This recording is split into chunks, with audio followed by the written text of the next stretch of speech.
78% থাকবে না, 100 ভাগের 100 ভাগ মানুষের দেশে ইসলাম চাইবে রাষ্ট্রীয়ভাবে ইনশাআল্লাহ।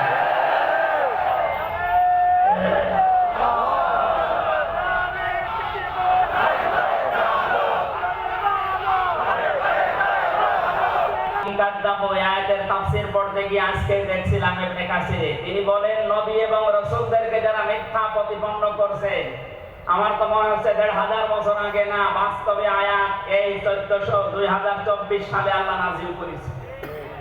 ওয়ালাকিন কাযাবু, যারা মিথ্যা মনে করেছে রাসূল আর নবীদেরকে। এখন নবী আর রাসূল নেই, নবী রাসূলের উত্তরাধিকারী নায়েবে রাসূল উলামায়ে কেরাম আছে।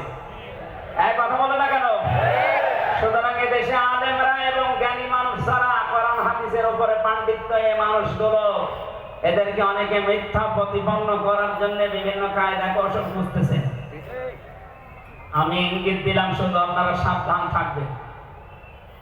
ফাখাযনাহুম বিমা কানু ইয়াকসিবুন, নয়তো আল্লাহ আযাব যখন আসবে, এই সমস্ত কাজ কারবারের জন্য যখন পাকড়াও করবে, সময় কিন্তু আর দম ফেলানোর জন্য পাওয়া যাবে না। সূরা আরাফের 100 নম্বর আয়াতে আল্লাহ এই ঘোষণাটা দিয়েছেন, আওয়ালাম ইয়াহদি লিল্লাযিনা ইয়ারিসুনাল আরদা। আল্লাহ তাআলা বলেন এই মানুষগুলো কি, এদেরকে জালেম বিদায় নেওয়ার পরে আমি একটা প্রতিষ্ঠা দিলাম, জমিনের উত্তরাধিকারী বানালাম, এরপরও যদি এরা পাপে নিমজ্জিত হয়, এরা কি মনে করে না যে আমি আল্লাহ ওদের মতো এদেরকেও ধরতে পারি? বারবার সমন্বয়করা এটাই কিন্তু দেশে মেসেজ দিচ্ছে। বিতাড়িত জালেমদের মতো আচরণ যদি আগামীতে কেউ করে, তাদের অবস্থা হবে আরো শোচনীয়। সুতরাং সিরাজুন নবীর এই অনুষ্ঠানে আমাদের জীবনের মূল লক্ষ্য হওয়া লাগবে